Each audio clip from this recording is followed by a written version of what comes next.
Hello, my gardeners. You know, when we go to the garden center and we bring some exciting plants into our garden, happiness level increases. So here I am. I just came from the nursery and they are specializing in these trays, which is very unusual for our area around here in Connecticut. Usually plants are sold in pots and that's it, and you pay a prime price for it, and it's very difficult to find trays with 1, 2, 3, 4, 5, 6, 7, 8 plants.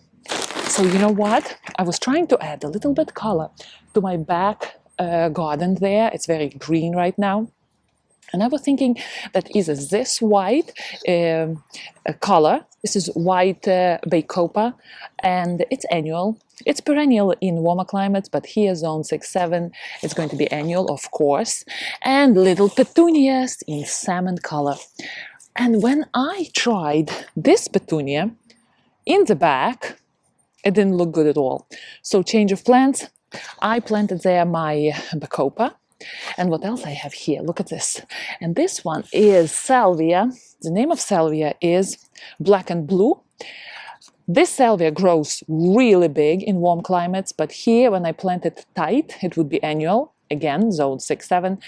But I want to plant it in the front near my roses, since salvia is going to bloom a little bit later. So it will kind of take over when the roses are not blooming. So that's a plan.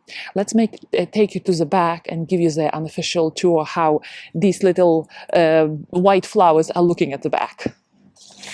That area is for the morning because afternoon is very sunny there. So if I feel cold and I need sun, I go there and hang out on my back garden porch. So I wanted to put my salmon red petunia here. And I put the pot on our stump there, and it didn't look good at all. My garden here is very quiet. There's not many colors. And those petunias were not looking very good there. So I decided to switch them with Bacopa, the gentle Bacopa here. Of course, how could I not plant those gentle whites here? And right now they look a little disheveled. They were struggling in the pots. I just planted them in. And I think they will be doing here very well unless they would dislike afternoon sun. This area here is very shady in the morning and gets all afternoon full sun. And of course, look at this little thing. It's just for my kids. When they walk around, they're going to see a little gnome house. This gnome house was in the pot with my old good rosemary.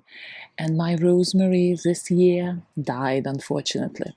I was keeping it alive, bringing it outside every year. And then for winter, I would bring it inside. And for 4 years, my rosemary was, taking that dry air in the house all right. And then finally, this year, it bloomed and died. So I replanted that pot with my orange-looking salmon petunias. But here, gentle flowers will bloom.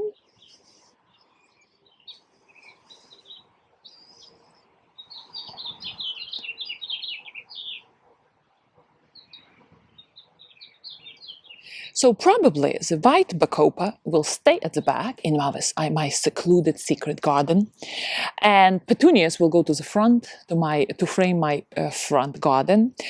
Maybe you know, if you watch my channel, we have a very green door, just something like this. So petunias with this strong color, salmon color, would be a nice match to that color. White would be just lost there, but petunias would be just on its place. So I'm going to plant these guys out, petunias to the front, and find places for these beauties. Isn't it exciting when everything is green and growing? Oh, and by the way, my roses, I was waiting which rose is going to produce the first bloom, and I know by now. Their badge goes to Olivia Austin. Let me show you. Look at these blooms opening up, and they are opening 2 weeks earlier. Usually this happens first week of June, and here we are, and they are ready to open. And look how many of them. So stay tuned. I'm going to keep you updated on all the beautiful blooms happening in my garden. Happy gardening. I will see you next time.